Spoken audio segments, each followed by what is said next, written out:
of the Hammer, a podcast about Warhammer, the Games Workshop. Hello, Hammerheads. This is Michael, and I'm sitting here with, of course, Wes, as always. and Seth's still here. And we do have Tila with us, but she's just kind of hanging out and is not on mic tonight. Drinking coffee. Yes, coffee.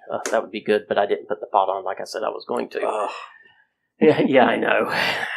They walked in with coffee, and I was like, I was supposed to make coffee. And we just started the podcast, and I'm already off topic. That's par for the course right there. Yeah. It's expected. Yeah, of course. Give them what they want. Yeah, off topic all the way.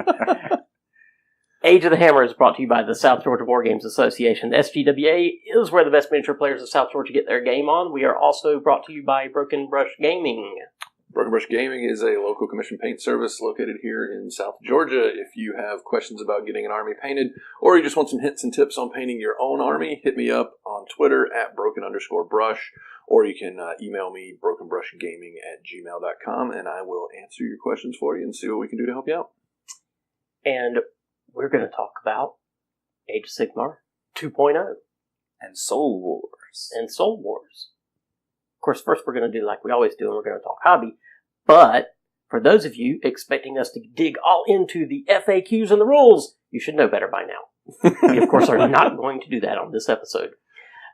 We are, as always, digging into the fluff and the story and all of that stuff. And I don't know about you guys, but I really like this rule book. Yeah, because it's a big, beautiful rule book. Yes, it is. And we're going to take our time going through it. And it'll probably take us several episodes. So we're going to have a blast doing it. We hope you enjoy listening. But if not, we're still just going to have fun going through it nice and slow and taking our time. And then, of course, we'll move on to the other things that release. And which I guess we'll talk about that later. We'll get to another thing in a moment. I was about to jump off topic again. So off topic, I'm not even sure where he's I know, right? Yeah, right. Way off base. And you don't even know because I'm not going to mention it yet. I'm going to leave everybody hanging for just a moment. We're all in suspense Even us, right now. we're like, what? Yeah. I have absolutely no hobby over the weekend for obvious reasons. And if you don't know, listen to the last podcast because I think I mentioned it in the last podcast. But you guys have, it's still related to the same stuff, I think. But y'all got a little bit to talk about, don't you? Sure, yeah. Yep. Continuing to work on the DOK stuff. Started to work on the second avatar, the one that's going to be on foot for the army, and it's already looking just crazy. The first one that's on the cauldron I did with like the green sort of jade stone. This one is like red, and it has like this fiery red, like dappling all throughout the fleshy parts, and then it's going to be covered in blood for the blood god. Oh, that's going to be awesome. Yeah, it's going to be pretty awesome. It should look, and then all the like armor bits are like this really vibrant metallic, like shiny gold. So that should look pretty cool. Yeah, that's going to be awesome. Having some fun painting that right now. It's just a really neat model. It just has a stupid heart in the hand, which is annoying. Yeah, don't even The get me started on that. heart. Yeah, It's a little Valentine's heart. Yeah. Yeah. Well, I'm going to paint this one. I'm going to paint this one steel, like I did the last one instead of red. So, Yeah. And in case any of our listeners didn't know already, we're definitely amateurs because that's my wife in the background getting stuff out of dinner. Getting dinner. Getting dinner. So. Hey, when you record it in the hobby room, say hello, it happens. Shan. That's going to look great, though, on the field. That would be the one. You got the one on the cauldron that looks like he's meant for the cauldron. You put the other one on the field, just field it on foot, and then take the Calibron and then just turn 3. Oh yeah, that model's just been sitting back here. Let me just teleport that across the field. Across the field and eat your face. Yeah. Good luck with that. Yeah, but let's see what else. That's what Tila's going to do to all of us when we get her to play again. I got the whole box of the Endless Spells put together. I got my first box of Soul Wars Stormcast put together. And yes, his first box. I plowed through mine in an hour and a half, and he's put his first box together. Right. If that tells you the difference in quality. Yeah, the Stormcast have a couple more not parts of the of models. Because you're not talking about the quality of Well, like models. 20 of his models were 2 pieces each. No, quality of the put together. Yeah. Because they're snapped together, and Wes is like trimming out the snapped together stuff so he can fit them perfectly and glue them. Yeah, so that they line up. Because the seam is in the middle of shoulder pads. It's somewhat annoying. And cleaning off mold lines. They must have produced... You paint them, and from 12 inches away, you can't even tell that, man. Man, you can see the mold lines, and you can see those gaps. I hate to tell you. You can see those from across the room.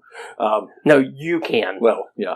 But, no, they must have... Tila probably can, but nobody else can. They must have produced hundreds of thousands of that box for there to already be mold lines, and there to be mold slip in TPE plastic.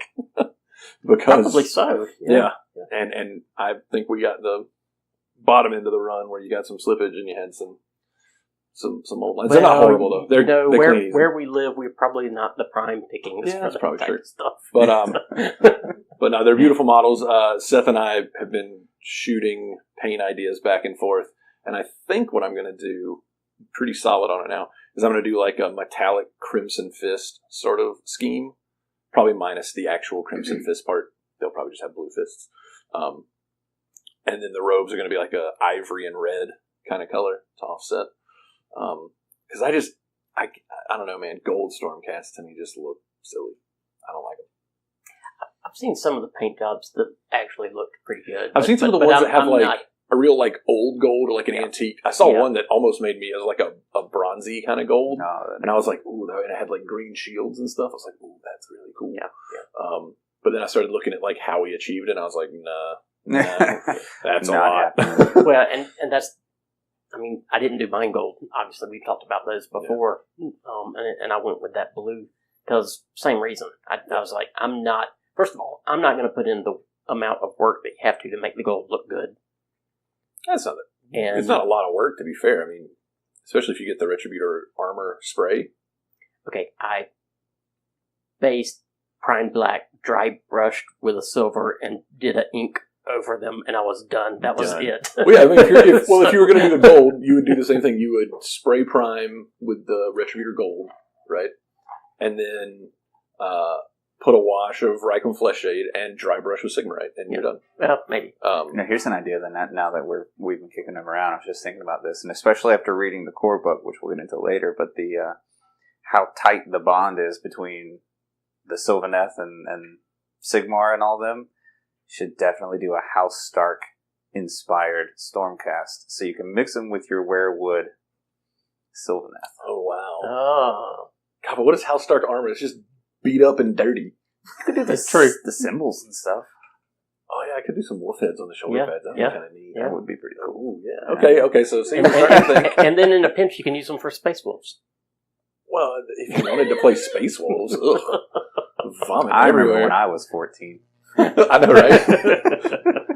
Saying this to the Dark Angels player, like, yeah, you can play Space Wolf. What? Cut off my own hand before I do that. Because there was a Dark Angels sergeant that did that. Instead of fighting with the Space Wolf, he cut off his own hand. Okay, that's messed up. Yeah, they don't like each other. But I digress. But yeah, that's been my hobby, just getting that stuff done. Oh, got started on the bases. The bases that Brian sent me, he used for the Daughters of Cain. Yeah. He sent me. He used some kind of a clay or whatever and he rolled it with a textured roller that's like this ancient temple thing, and you bake the clay and then you just break it up into pieces. And when I first got him, it's kind of like this pink color, and I was like, I can't even see any detail. This is I don't know how I feel about this. And then like I just sprayed sprayed them ivory, because just do it ivory and then put a Seraphim Sepia wash over it, and it gives like that weathered sort of stone look. Yeah. Like columns. And as soon as I sprayed them white, like all the detail just jumped out. And as soon as I put the wash over it, I was like, holy, and they look super cool. Oh, wow. It's a little bit of a challenge having to make space for the Daughters of Cain, because they all have some sort of a rock that they're standing on or jumping off of, I guess, is to be fair. But, getting them to work. And there are some where like they're glued on the very edge of the base because of their lean. They lean back over the center so it stays balanced. Right. But there's a few of them that they're standing right, like some of them aren't standing on the base. Like where their foot is actually off of the base, and they're leaning over the base. But it does make it pretty dynamic looking. Yeah, they've got some really crazy poses. Yeah, Yeah, they do. But that's coming along. I've got 2 units that are complete, like on bases, completely done, and then the other 4 units are in various stages of completion to be wrapped up over the next week or so. Nice. I've got all of the heroes that you get extra on the Cauldron sprues are done now as well, on the bases, ready to go. And so it's like 2 hags, a slaughter queen, the avatar is the only one I'm working on, and a Medusa on foot, or on tail, whatever that is. Right. On tail. But, and then On the other cauldron is in the works too. It's all in parts right now because I found out don't paint that thing in all one piece. It's a bad idea. Yeah. And then Marathi is going to started getting the gradient on the wings going yesterday. We didn't play D&D last night, so I was like, I'm gonna take some time to do that. Which was my fault. No, everyone was not feeling well last night. Oh, okay. Well, good. I don't feel quite so bad. But yeah, Marathi's looking pretty cool. I'm taking pictures as I work through it, so I'm going to start posting those when I have like 8 or 9 pictures of steps as I'm working on it. As work in progress stuff on the blog, which is brokenrushgaming.blogspot.com. So just so I can kind of have a retrospective of that. Put a work. link on the Facebook page. Yeah, I'll throw that on there too. But yeah, that's a killer model, man. It's so cool. Really hard to put together, but super fun. So, but yeah, that's been my hobby over the last 3 days. That's a lot of hobby. That is a lot of hobby. Well, it's like 3 months of hobby. My hobby is I did some reading in the rule book. I played with spray paint. That's all I did. I took some of the hex race that I had already together, and I'm working on figuring out what kind of color scheme I want. And I was going to do the... I wish you would brought one tonight so you could show me what you're talking about. I know. What is that 3-color scheme? It was like black and then gray and then white over the top. Oh, the zenithal highlight? Yeah, so I was going to do that, and then I realized I didn't have black. I was like, well, I want to do something else. So I have this really bright red, and so I sprayed it underneath that and then did the rest of the layers, so it's like really bright red glow coming from underneath them, because I always thought it'd be great to do like a Hell Wraith looking thing, and so that's what I'm going for, except I'm waiting on the new, I'm going to play with the technical paints coming in Saturday. So I'm going to play with some of that when they come in, and yeah, I'm thinking about doing that. Especially if you get the flames going to like a real orangey. Yeah, then like the orange and the blue will play really well together. Yeah, that's what I was thinking. It'd be pretty awesome. And then I got the green just because that green's an awesome color. Yeah, I mean I've got a pot of it on order because that's gonna be cool for doing green flames and stuff. Right. Yeah, I'm not sure exactly. I think I'm going to do all the mounted ones in the Hellwraith scheme, and then all of the on foot in just the regular glowing green scheme. Well, you can still do your bases in that Firescape, and maybe say that they're from Akshi. Sure. And that way, all my spellcasters get Fireball. Well, only all the time. Akshi. No, all the time. They're painted fire. They get Fireball. Okay. Is that how it works? I think that's how it works. I don't Paint them red, they go faster. That's how it works. Paint them red, they get Fireball in Age of Sigmar. Okay. They're not faster, they just get Fireball. Yeah, they just get Fireball. Which is, I mean, technically faster. I don't know. Fireball's pretty fast. Fireball's pretty fast. Is a fireball not fire? It is if you believe it's it stone, is. not stone. But that's all I've done. Besides put together 2 halves of the Soul Wars box. And then, right. Did I mention that I read some of the core rulebook? You read some of the... I read some of the core rulebook. Yeah, I read some of the core book too. You're gonna get back to it. It's not gonna be a problem. No. In fact, I'm gonna be doing some hobby tomorrow, depending on what time we play. But right, I've got to get working on some army if we're still planning on going to Crucible. Yeah. So, I forgot about that. So I got to get something ready for that. Got to figure out my new point levels and all of that stuff and what I need and get it built out. So, not just built out, but painted up. And got Stormcast and Fire Slayers. That's dirty. Yeah. It might be dirty. It's just dirty. Might be a little dirty. But my build wouldn't be dirty because I've got all the old Stormcast models. So I would be playing Stormcast. now that would be dirty. So Sacrosanct Chambers and Fire Slayers. Yeah. There's not an undirty Fire Slayers list. Yeah. we would just get all the lowest scores on the sportsmanship. Yeah, as soon as you walk in with Fire Slayers, I'm pretty sure you're just negative Zeros. marks on Yeah. Like, God, these guys. Spike Mike's back. Yeah, right. And then I've got to like, I've got to be the charming one. That's never going to happen. What do you mean you don't like my ballistas? We'll just get cards made for the podcast and toss some cards. And Yeah. Oh, and they didn't change the Lord Ordinator, by the way. I looked at They it. didn't? No, he's still the It must extra- be in the new book. Yeah, I mean, I looked at the new Azir after I updated it. Yeah. Which evocators, funny thing about the new Azir, off topic here a little bit, evocators aren't listed as a unit. And when you go into Azir and try and create an army, it says that sequitors are not valid in your army. Oh, yeah, no. Azir is busted right now. Azir has like 3 of the new Night Hunt models and all of the heroes, but nothing else. Yeah. Literally nothing else is in there. And when you I click haven't on looked at it allies, since you Saturday get like morning. lands. That's the thing is, like, I've never even liked using Azir to build my lists. I love it. Like, I just get all the mod, and then I just throw them to my battle, but I don't worry about my points there. Like, I always use the thing on the War Scroll Builder on Community Yeah, I do too. to build. I So think I'm it works waiting a for them lot to better. update that, which last time I looked And over they the did weekend, it hasn't been this updated. morning. Did they? Yep. Sweet. So I'm going to be able to build this thing. Yay. Well, if Azir's not working, then yeah. I'll Yeah, use somehow that. Azir broke and Warhammer Community got fixed. So Well, that's, yeah. As long as something works. yeah, right.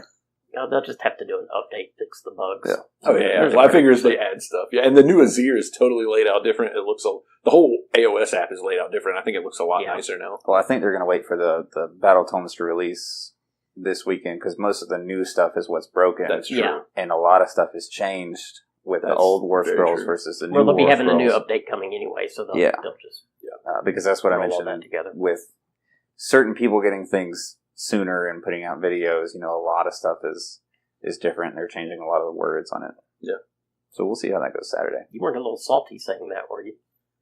I mean, it's good and bad for me. Just a little salty.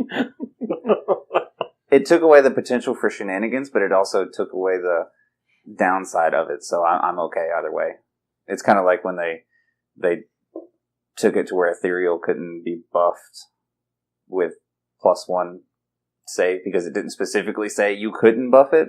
So, Well, just as it can't be modified Right. either way, right. Yeah. which means it can't go up or down. Can't go up or Right. down. So you get positives, but you Right. get negatives. And that's how they changed the other stuff too. Yeah. This coming up weekend. So I'm okay with it. Although I was thinking about your question you asked earlier today about sending 2 Lord Executioners right at it. I was like, if you want to send both of your Lord Executioners at me, go for it. I'm happy for you to do it. I'll just kill them. Sure. Yeah. I'll take those against the. I'm not sending them into your Grimwrath Berserker. No, not good. Why? You give him -2 to hit, he'll never do any damage. You can't roll under the amount of wounds he did. Yeah. Might be a good way to kill him. That's true. Yeah. I'll just put my 30-man Volkites up against them. Yeah, 'cause Oh they don't no, I affect them think at you all. guys are severely underestimating what I'm going to do with them. I mean, but I was just going off your question. maybe I don't. Oh, maybe, yeah. maybe I don't kill your guys, but I just keep them tied up for the battle, which is okay. True. No, that's what they're there for. There's hero bullets. They're 80 points apiece. It's awesome. That's pretty awesome. With a Yeah. 5-up invulnerable save? Yeah, Yeah. They're getting in that Fire Slayer's range, I know, right? It's getting kind of Yeah, that's crazy. pretty solid. A 4-up unmodifiable. They have a 4-up invuln and a 5-up invuln. That's ridiculous. Yeah. Yeah, because that's actually what the one is. Yeah. That's really It's not- what the yeah. 4-up is a 4-up invuln save. Because it can't be modified Yeah. anyway. Yep. Oh, it's horrible. And a -1 to hit, and if they roll a 5 or more, then it's 3 damage. It's only against heroes, though, that they're -1 to hit. Yeah. That's what they Actually, do. it's not even that. It's you have to pick it. So if I've got, You pick a hero. if I have 3 heroes around them, you can only pick one of them. So it's not that bad. Yeah. But I mean, sending 2 against something would be overkill, but it'd be hilarious. Yeah, it would be. It would be funny. I was more so thinking the only practical way it would ever happen is if I went against the Beast Claw. Just put 2 on a Stone Horn and let him go to town. That's funny. Oh, you need 6s on everything? All right. I'll be here forever. Yeah, last a minute. I'll last a little bit. 4 up, 5 up? All right. You have my damage. 4 up, 5 up? Okay. So, hobby. Where are we at now? Yeah, I think we're done with hobby. It's done. Yeah, I think we're done with hobby. Let's go into Soul Wars. Yeah, let's go to Soul Wars. Yeah, so I guess the first thing I want to do for any of you who have potentially, I don't know, Been living under a rock? yeah, or not had internet forever, then, maybe you don't know what's in the Soul Wars box, so we'll go ahead and tell you. Because it actually is a really good box. It really is. So there's... If I could remember the names of any of my units. 33, I think, miniatures for the Night Haunt in the box. Yeah, Sounds there's right? 20 of the chain rasp There's board. 20 chain rasps to begin with. Yeah. But yeah, so you get, it's 33 models for the Night Haunt. And they say 19 miniatures for the Stormcast, but it's really 21 because they count the ballista and the crew That's as one one. miniature because that's how it counts on the board. But technically there are 21 physical miniatures. Right, because that paint. you've got the 2 Stormcast that man it and the crew ballista. for it. Yeah. And I was thinking about, speaking of, I was going to put them all on one base, and I was like, oh no, then you can get a lot more around it. No, I'm going to keep it the way it is. Yeah. So you put on a big, huge base, you just swarm that thing, like on that little 50 mil circle base, or 60 mil circle base. Not as bad. I'd probably put it on a bigger base anyway, just for aesthetics. Just to make it look cool. Yeah. But let's see, so those are the miniatures, and that's 54, 55 miniatures that you get in the box. That's pretty good. Yeah. Just already. Yeah, that's just the miniature. Yeah, it's just the minis. And then the stuff, it comes with 12 14 mil dice that are sort of like a blue. Pretty nice looking dice. Yeah, they're pretty cool. Sort of blue, translucent sort of thing going on. They're Night Haunt color. Or Stormcast color. Depends on how you look at Yeah, it. depends on how you view the blue. They got white pips on them. So. Yeah. And then, let's see, you get a bunch of books. Like a bunch of books. Yeah. So you get the 302 page rule book, Core I think book. it is. Core book. Yep. Which is a hardbound, like the one that came in the Mhm. 40K Dark Imperium box. Nice, big, chunky, heavy rule book with tons and tons of artwork and pictures and like pictures of models and rules and just all kinds of stuff. It comes with a core rules book, which is just like the 16 pages. It's like a paperback stapled together. Right. It's just the It's 16 rules. just the rules. Yeah, and it has each page has like pictures of a game, like to explain the rules. So that's a good way for someone who hasn't played, or if you need to catch up on the new changes to the rules and the way they work. The new. Just a quick way to get through those. It's the same thing that's in the AOS The app. Yeah. but it's a physical version of that. Then it has a book called the Battle for Glim's Forge, I think so. which is sort of like the little campaign book that comes with it. It's the campaign for the miniatures that come in the box. So just doing an open play narrative. Okay, play, so whatever. similar to how they did with the And first. it's got 2 or 3. release. No, it's got I think it's got 5 missions in it altogether, if I remember. Does right. it have 5? It's either 4 or 5 that plays through that storyline. And then, let's see what else. You get a rangefinder, the clear 12-inch ruler. Are those battle plans primarily built for open play, I guess? I mean, they're built for the miniatures in the box. Yeah. They're built for that story. Because the battle plan says, You Use use these this model, mini- yeah, these yeah, models. Yeah. and then there's one other book that came in there. One other Well, there's the small- little Soul Wars book blurb. Oh, yeah, there's the first chapter of the novel Soul Wars, which is in like a little small paperback that you can read. Oh, that's Which cool. is really quite, it seems like it might be a good book. I may buy it. So I've got it coming in. You got it coming? Yeah, I'm How definitely much going to read are that. So what I'm hearing is that little marketing tool worked. Yeah. You got the first chapter, so now I didn't even read the first chapter. I knew I was going to get that one. I mean, I read it. It was. I like GW fiction. Like it's always Black Library stuff is always well written. Yeah, it's really good. And they have really good authors, and just the way they tell the stories is really good. And I think that's it. That comes in the box. There's a couple of cool art pieces. Like the top of the box that the miniatures come in is that picture of, it's like the artistic rendering, not the miniatures, but of the 2 forces clashing. So you got like the Knight of Shrouds mounted and the Lord Arcanum mounted, like coming at each other with. So it's got that cool artwork. Mm-hmm. And then there's the bottom piece is the cover of the General's Handbook, basically. That piece with the hammer and the Griffhound and everything. Yeah, both those are really cool. Yeah, 2 art pieces that you could, if you carefully cut them out, you could frame them up and put them in a game room. I was actually just thinking that you carefully cut that off and put it in a frame and Oh yeah, look nice. stick it on the wall. Yeah. I think that's it. Yeah. Think of anything else in there? I mean, saying it that way makes it seem like there's not a lot, but it's, Yeah. There's a there's a getting started manual that has that First Blood battle plan in it, or maybe that's in the core rule book. I can't remember. Either way, it has another like start here book for like if you've never played Age of Sigmar, this is how it works. Yeah. Okay. And so how much is the kit? 160 US. 160. So I mean, your rule book is 60. Yeah. Right there. 50 miniatures. So 50 plus miniatures. $2 a piece. You'll never get Game of miniatures that cheap. Yeah. No. Nope. So good price point. Yeah, it's a good price. It's a lot for what you get for money. I mean, it's a nicely done box. It's not the old style where you had to vacuum seal the lid off, and when you lifted it up, you got that puff of nitrogen that sealed it. They gave you that nice new box smell. But I like their new boxes work really well. The box with the miniatures that's inside the slide package and everything, it packs up nice. The deal is, yeah. Pretty cool. Oh, and the instruction booklet. That's the other thing that comes. How to put the miniatures together. Yeah. I put them together. Detailed for each miniature in the box since they're all push fit. So, and unless you decide to flip the push fit stuff. I mean, this one was so easy to follow too. Mm-hmm. I mean, literally 6 and 7 were right next to each other. Just clip, good to go. Yeah. Well, the frames are lettered A, B, and C. Yep. Yeah. Well, this weekend Seth had all of his put together. I mean, super fast, and I am terrible at that. Took me like a week to put together 10 hex wraiths because those are not. Those are not. Yeah, it's like putting together dryads, man. Yeah. Oh gosh, fiddly. But yes, that's what comes with the box. Great value. To be fair, every time they release a new box, they say the ultimate set for Warhammer, Age of Sigmar, or whatever game it is. This one really is good. Yeah. Like the Blight War that came out was like it's a bunch of repackaged stuff. Yeah. With the new hero.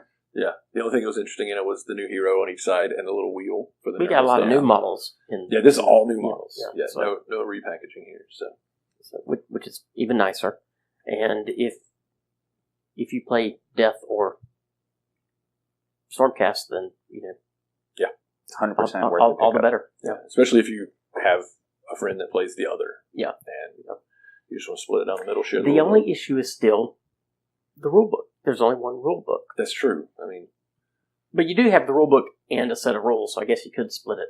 Well, that's the thing too. You could just share. You and your buddy can share it. You don't need a core book. No. You don't have to have a core. You definitely want one after seeing it, but you don't by the need one. By the same token, you and a buddy could split the box and a core rule book. It's just $30 each. More for the. That's true. For the core book, and then you each have a core book. Yeah. So you do that too. Or you can just get 2 kits and like we have did. more models. Yeah, that really is double the models in terms of like the way the cost works out. Yes, you are paying more money. I get it. You didn't save money by doing this, but the value that you get out of it is huge to split it 2 ways. So, but whatever I have to do to justify getting two halves of it, right? Yeah. You're halfway to you're a quarter of the way to your 120 chain rats. Yeah. You only need 80 more. Yeah, I need two other half boxes at least to fill out some of the weirdly numbered units that came in there for mine. But a lot of those are in the easy. You can buy the easy to build kits. You can. Yeah, I know. I agree. I'm probably going to go on eBay to buy sequitors to fill out my sequitors and my evocators and things like that. So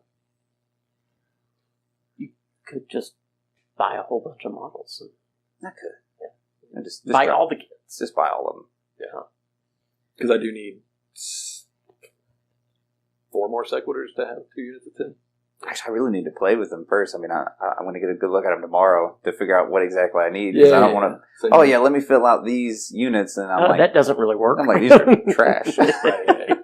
I thought that combination was going to be great. It kind of sucks. The Glaive Wraith Stalkers, they look really cool. Yeah. They're like horse rats with glaives.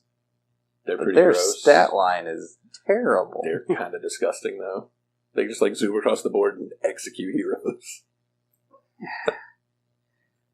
Yeah. Like I said, we'll see how. Yeah.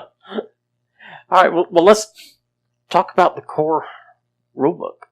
Let's talk about how Nagash is not at fault for any of this. What?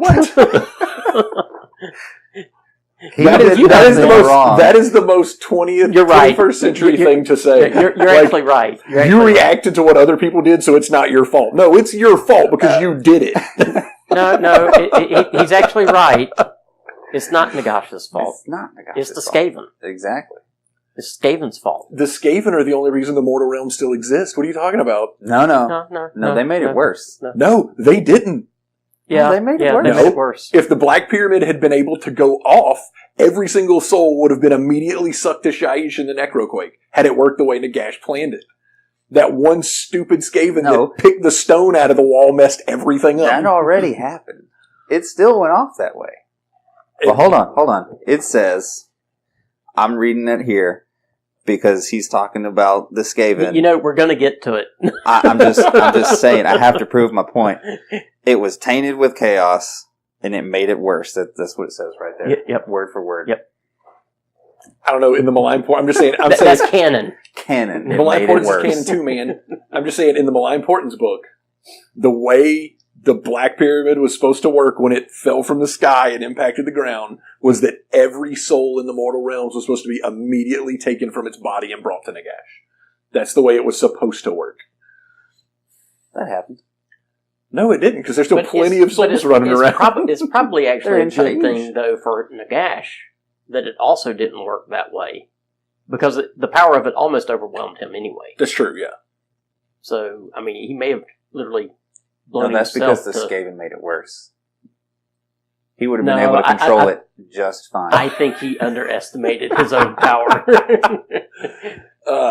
Let's back up a little bit. Let's do Because it. we don't get there. So we're just going to kind of go through.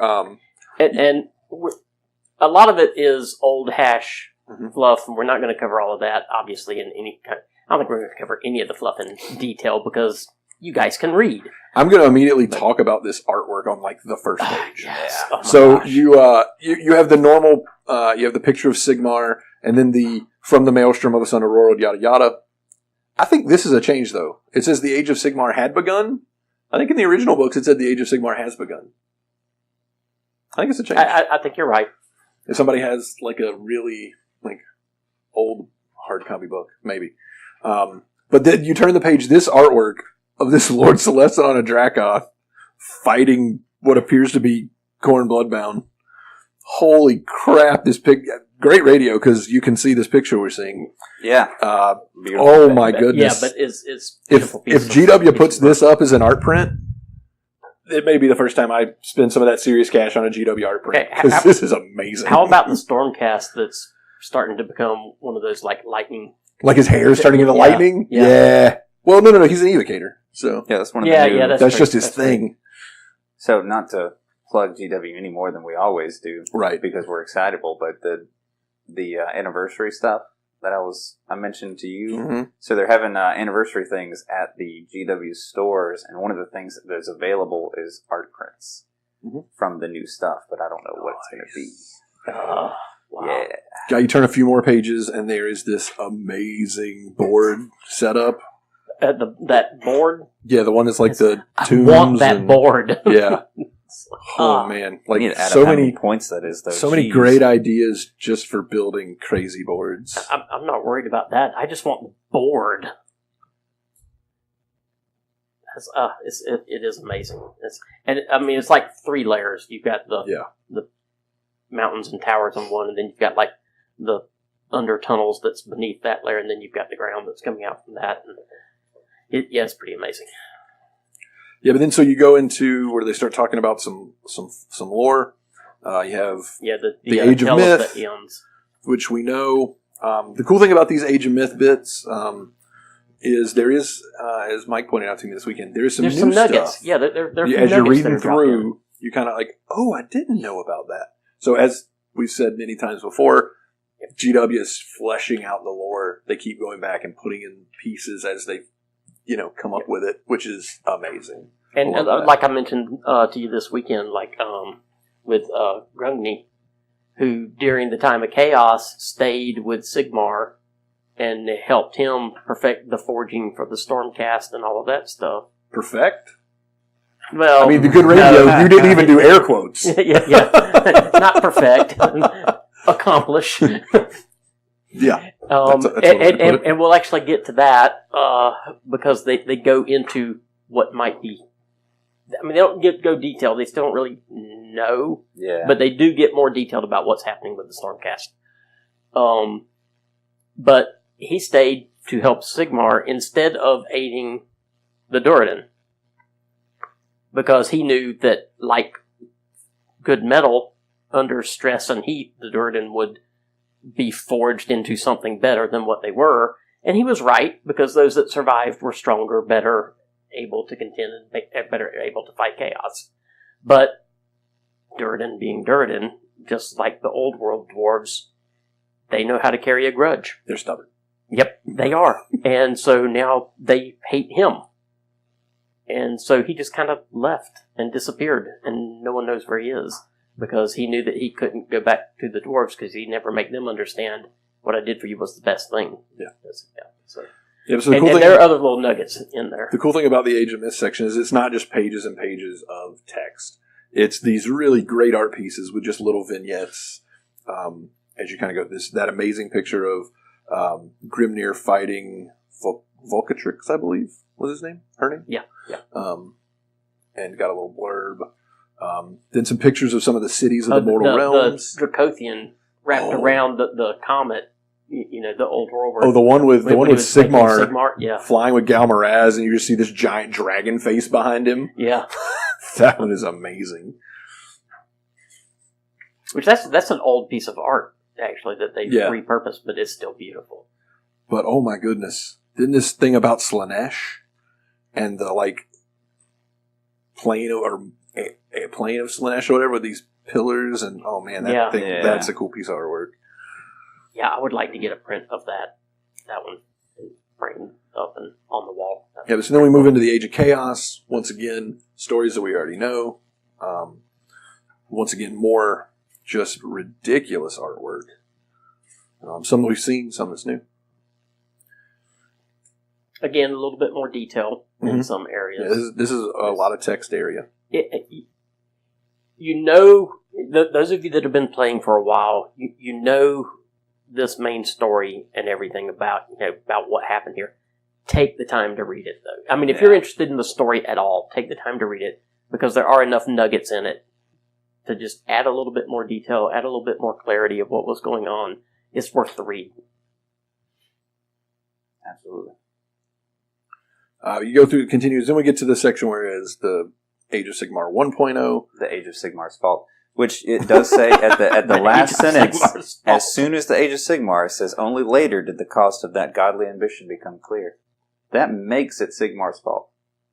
Oh, a bunch of it's Sigmar's fault. Yeah, I mean, exactly. I'm not going to lie. Yeah, so I'm just, But these stories, though, were really good. I mean, I hadn't read a lot of the stuff from Sigmar 1. Like, I've read a lot of the small blurbs, but just reading about these, they're like really small condensed versions of all the books that they put out. Yes. Yep. Yeah. So if you don't have to... They've really pulled a lot of the story together. If you don't have time to read all of those books, definitely read these, because they're this great. Gives you a really good... Like, I had no idea that they found Galmaraz and used it to pummel face. Yeah. Oh, yes. That was great. Yeah. I was like, what? And even redeem those souls that still are partially just and, that are not 100% corrupted. But you do realize that last line, only later did the cost become clear. That's actually referring to what's happening to the Stormcast, right? You do know that. Sure. Okay. Yeah. The Stormcast that he stole from Nagash. Right. Well, causing Nagash to have to do stuff. I mean, causation and causality are not the same thing. We learned that from the first Matrix movie. I'm just going to point out that I really think that Nagash's wrath against Sigmar, while not unjustified, is probably disproportionate. Because probably Slanesh and the elves really have kept a lot more souls away from him. He's keeping a tally of that too. I realize that, but he's got disproportionate anger at Sigmar. Yeah, but he does. He's like, the elves, and these people, and then Sigmar, the soul thief. No, he really hates Sigmar. I think that's great. Yeah. Milarion, Teclis, those guys. They They're stole doing- some souls from me, but Sigmar the Soul Thief.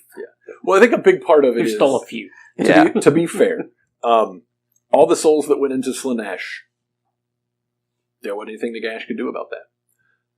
A big portion of the souls that Sigmar took were people who were already dead that Nagash already had. Okay, now, I'm just going to kind of point out, just to cause an argument, that it's just proof that Slaanesh isn't strong enough to hang on to him.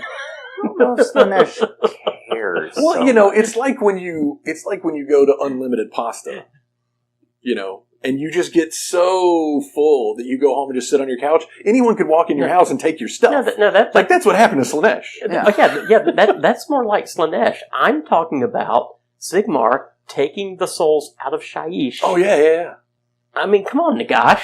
Yeah. They're in your house. So you got to pay attention to what's going on at home. You let the guy come in and take the stuff right out of your house. Yeah. You know, whose fault is that? And that's you where left your door unlocked. But It's Skaven's fault. There's a big chamber that handles the Heldenhammer, the ones that are the black armor with the gold trim. They're all people who are already dead. Their souls were already in Shaiish. And Sigmar took all of them. And they were forged, it says, under a dark moon. And that's why they're so just bloodthirsty and evil. Now, and I guess we're kind of getting ahead, but Nagash got a little bit of revenge for that, because then he sent the hordes of undead to kill heroes, to claim their souls, to turn them into warriors for him. And I like how he's like, and even the most powerful warriors will fall. If enough to an unending legion of zombies, essentially. Like, eventually they're going to die. Eventually they're going to die. If you throw enough skeletons at anything, it'll die. Yeah. And that's true about if you throw enough Stormcast at anything, it'll die. You just usually can't because of points. Yeah, right. Points are a thing. Yeah. In the Gash's world. But then we get to this section. I think this is where, from what I have read, we start to get some really new information. There's a section called The Quest Immortal, and this is where we start talking about the Sacrosanct Chambers, which is the new Stormcast that came out of the box. And it talks about how the Stormcast, as they were reforged over and over and over, started to lose their humanity. Which we've known. We've known that a little bit, yeah. But they kind of go into... They go into how dark it got. Yes. Like, there's one blurb here where it talks about in the free city of Vindicarum that was created, some people started to rise against, what was going on with Sigmar. And the Celestial Vindicators just killed 3/4 of the city.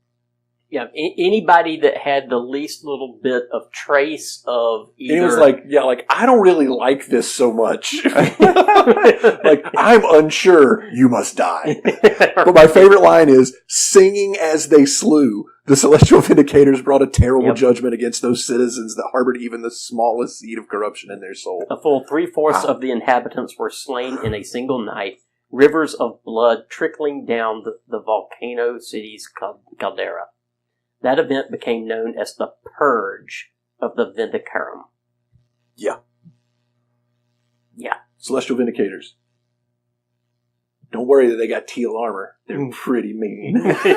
Starts out teal, ends red. Those who survived the Purge banded together into an army of zealots, faithfully marching alongside the wrathful warriors that had let them live. Yet beneath the solidarity, there was the hidden undercurrent of fear. Yeah. And then it talks about the Knights Excelsior that guarded Excelsis, said to be surrounded by chains of celestial lightning through which only those of pure soul could pass. Was this too a kind of slavery? Like, you can't come in or out of this city unless you can make it through our lightning storm. Yeah, go ahead and try. Yeah, like they just, basically their humanity was lost to the point that a lot of them that have been reforged there are no shades of gray. Yeah, they're just binary. Yeah. You're either order or chaos. You are either absolute order or you are chaos. And if you are chaos at all, if you're not absolute order, you die. Yeah, you have a small seed of corruption, you're done. And so Sigmar was like, this is a problem. Yeah. Because humanity, imagine it, is complex. Yeah. And human morals, even more so. Yeah.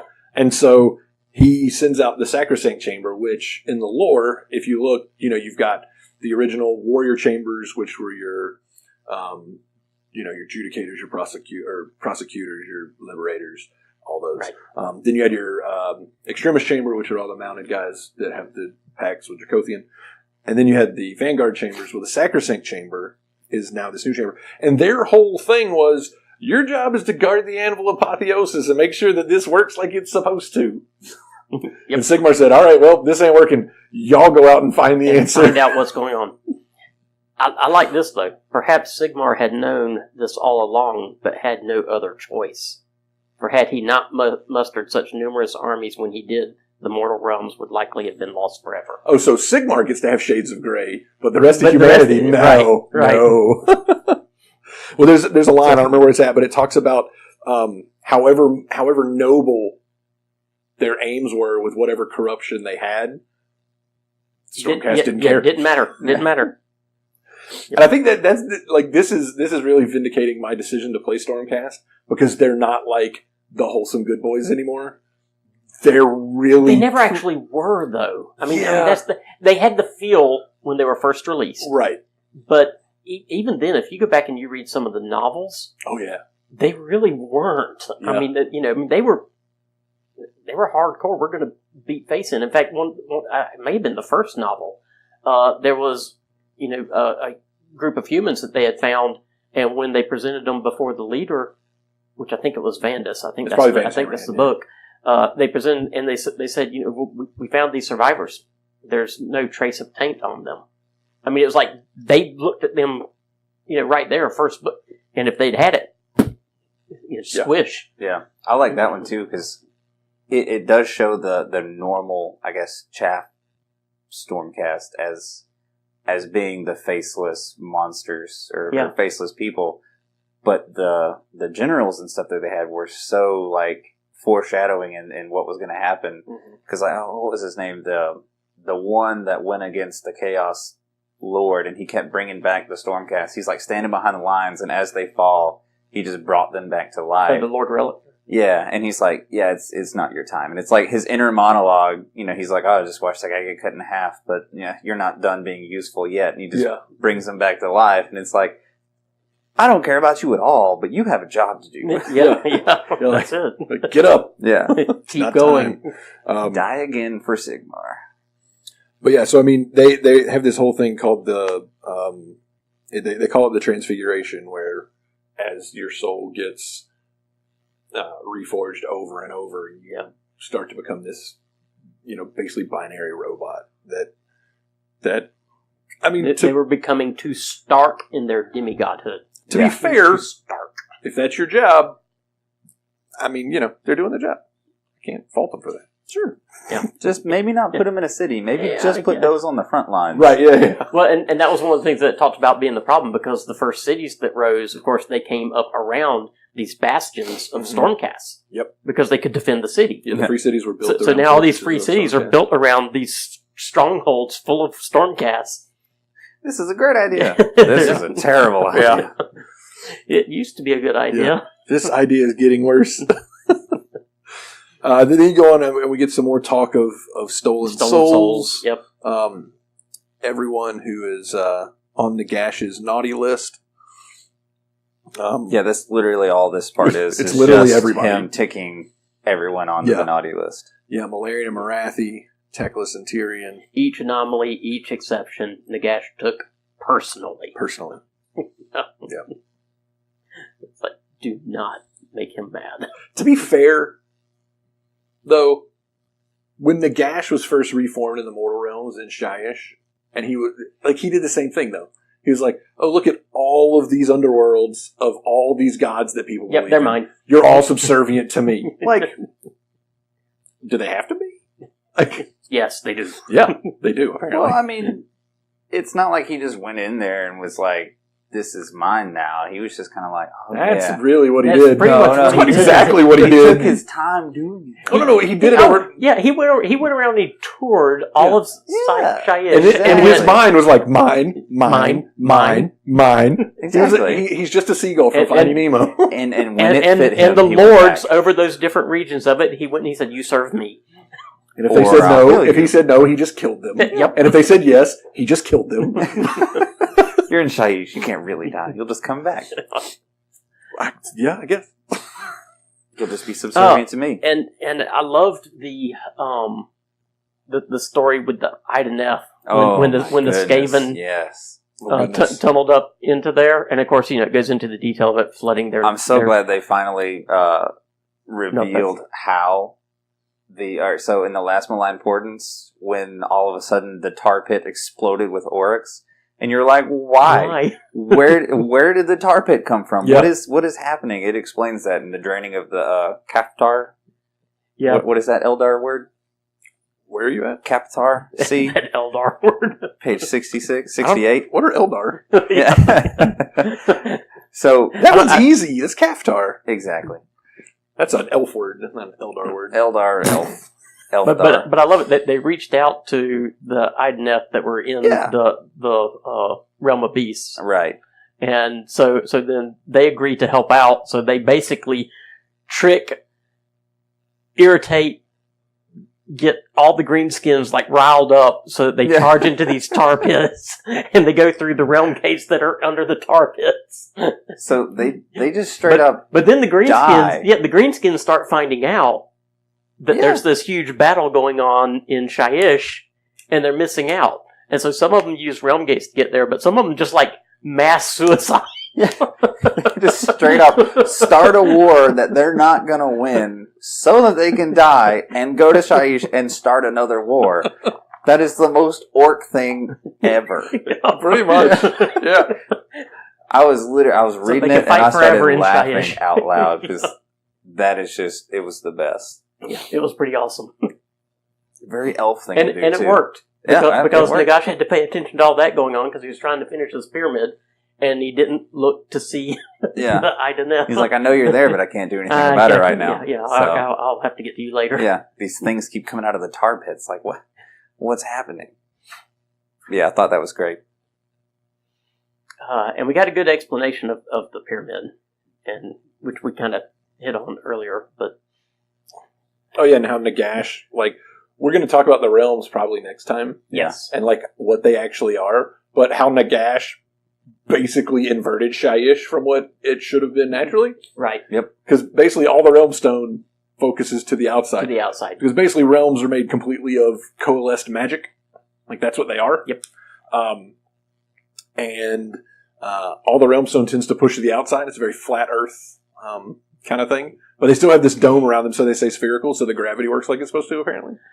Yeah, that's the thing I was which was getting a little bit ahead, but it was talking about how the realms are spheres, and but they look like discs. I'm confused. Yeah, because you only live on the flat disc part, but you have the sphere of the magic around it that makes it a globe. Yeah. Right, yeah. Well, and I like this too, because a long time ago they explained the grave sand that he was getting. Yes. And it's like lines of ants, one at a time, going and getting it. Carrying 1 grain of sand. Yeah, but because for a skeleton to pick up more than 1 grain of sand would destroy the skeleton. Yeah. But they talk about how the grave sand is used or fancied to be used by all these other mortal people who are like, yeah, if you put grave sand in a time thing and you turn it upside down, you find your rivulet. Yeah, you find your rivulet. You're immortal, and basically it's like, you're never going to do that, because to get to the grave sand, you're just going to be ripped apart by magic. Well, that's what by death magic. That's basically what they were doing in Shadespire. Oh yeah, yeah. They had found their trickles of grave sand and had made them into the shade glass. Nice. Yep. Yeah, very nice. But yeah, so they were able to preserve their life in the shade glass. Yeah, and skeletons. And Nagash, Nagash was not so happy about it. So you don't want to die? Okay, you don't die, but you don't live either. Yep. Forever. You're just there. Sucks to be Have you. fun. But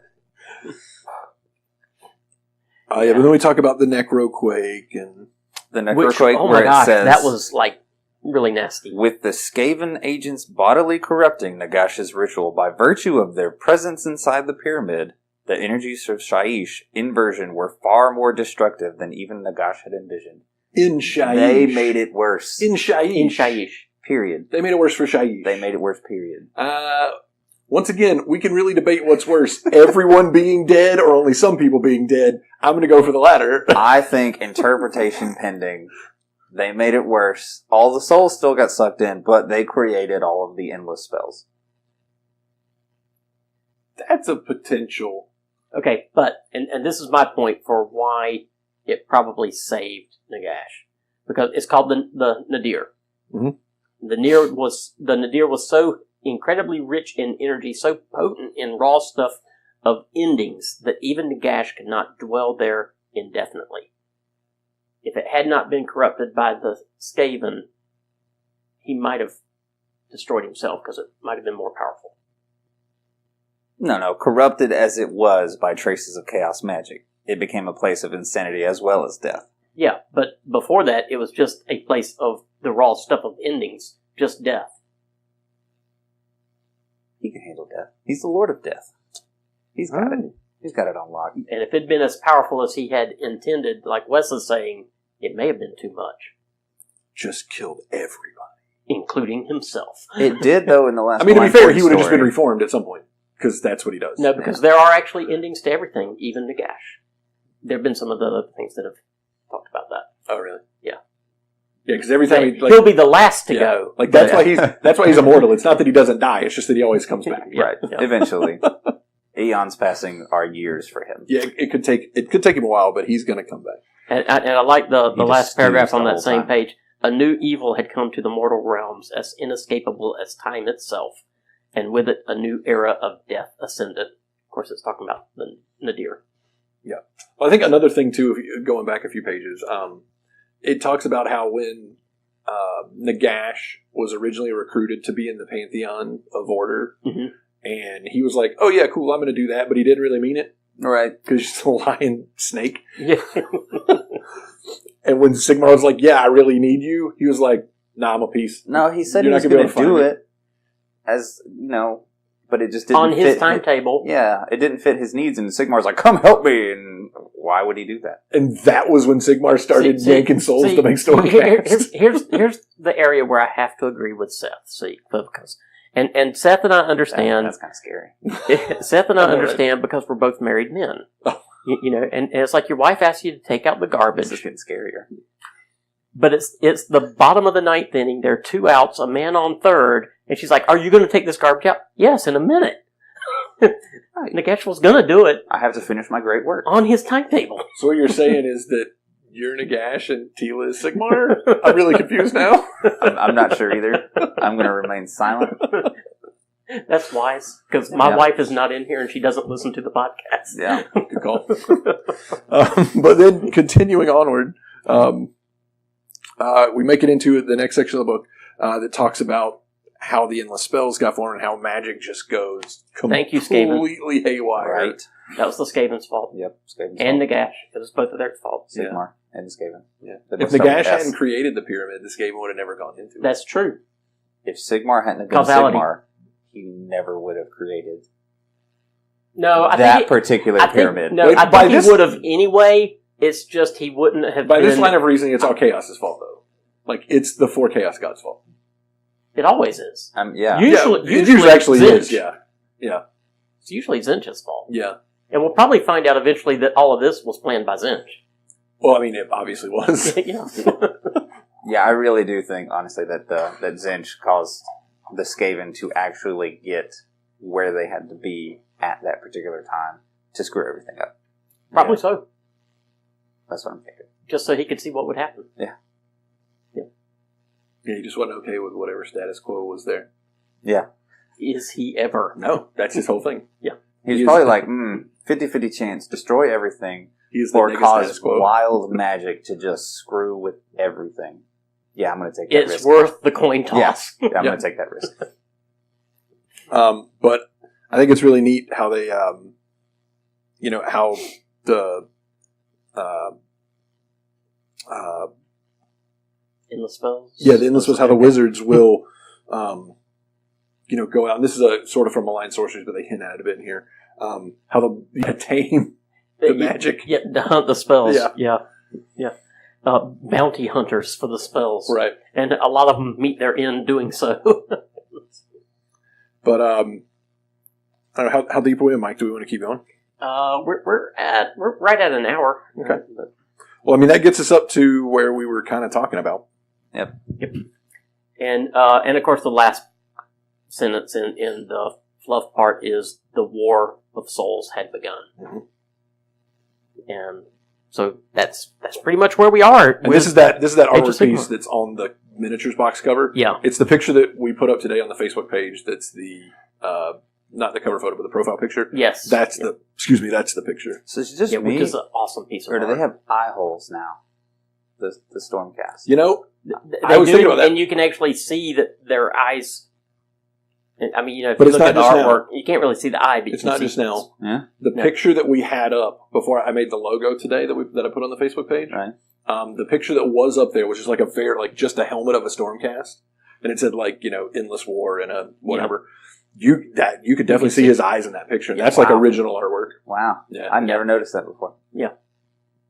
I mean, they're actually physical bodies. Sure. When they're reforged, but Or maybe they're just lightning gas that are able to be contained in the armor. maybe I think that's what they end up becoming. Yeah. No, because when they become lightning gas, that one dude gets a hold of them, Yeah, just beats him back in his wrangles them back in there, and just yells at the Smiths, "Get back to work!" He's not right. For how many hours of torture that's It's like- for. Basically, what happened in that one Malign Morton Yeah. story. Yeah. He fought with that lightning gas for a minute, and finally tamed it. Was like, "Get back in there!" If And then he you're not sticks his done- head in the door and goes, "Fix it!" Bash his brains in. Beat him some Basically more. what they do. Yeah. Beat him some more. He's not done. Yeah, pretty much. Anything else? No, that's part one of the book. That's a quick covering of the the initial fluff. background, the story, getting us up to where we are. We did not, by any stretch of the imagination, cover everything that's No, that in. was like 90% our opinions on the 10% that we read. Yeah. Yeah, so I mean, definitely It's worth the definitely read. read it. It's a good read. It's a good read, and especially if you like Age of Sigmar and like the storyline that's been developing, it'll get your juices flowing for some narrative games and even open play games, and even just talking about the story behind it, because it's really well written, and they do pull a lot of the old stuff together, kind of complete some story there, but then leave enough open on the tail end of it so that we're moving forward in the timeline, which is really nice. If you guys don't have anything else, we'll wrap it up. I think next week we're going to go into the realms. We're going to talk about all this lore that they have dumped on us about the realms. There's a lot Yep. about the realms, yeah, and that we'll try to get in one session, but that might take more than one. Yeah, especially if we mix in the actual realm artifacts and the realm spells. Just Yeah. a little bit, Do a just little our role favorites. thing, yeah. Like So- Fireball. Like Fireball. We won't talk about all the spells and artifacts that come in the Malign Sorcery book yet, because that's a lot. That's That a is lot a of lot. stuff, yeah. But it's a good time to be playing because there's a lot of stuff coming in. I mean, not just models. There's a lot of models and a lot of that coming out, but there's a lot of new rules, a lot of new stuff to use in the games, which is going to be so much fun. Yeah. And it just the process of learning how bad that actually is. Yeah. It's And gonna just be to a give you an lot of fun. idea for in-game speak, between the core rule book, or the core book, the Malign Sorceries book, I think there's like 20 or 30 battle plans, like across all the different types of play.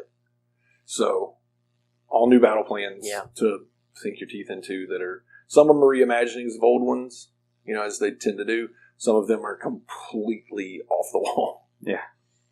We've had some pretty interesting ones lately.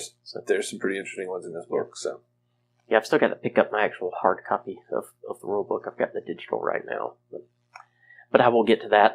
I did not remember to do it on the last podcast, so I will give our contact information. You can find us on Twitter. We're at Age of the Hammer. We're on Facebook. Just go to Facebook, look for Age of the Hammer, and you'll find our Facebook page. Wes did a fabulous job of updating our background picture and our little banner part across the top there. I'm still working on it. Yeah, It's not quite done yet. but it looks nice. It took you 30 minutes? Yeah, like an hour. Yeah.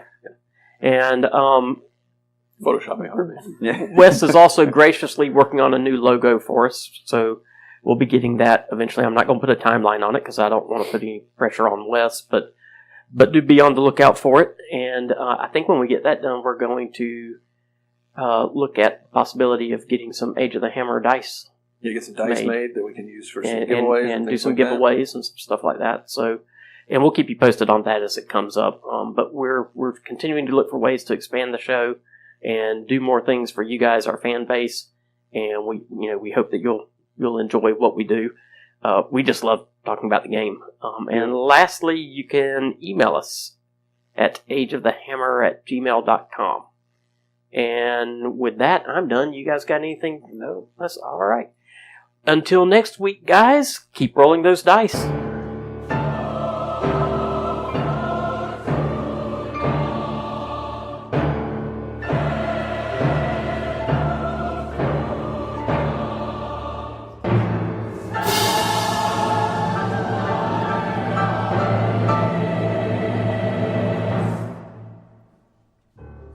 The SGWA would like to thank you for listening. We would also like to mention our theme music, the classic O Fortuna, as recorded by the MIT Concert Choir and used under common license. The Age of the Hammer is upon us.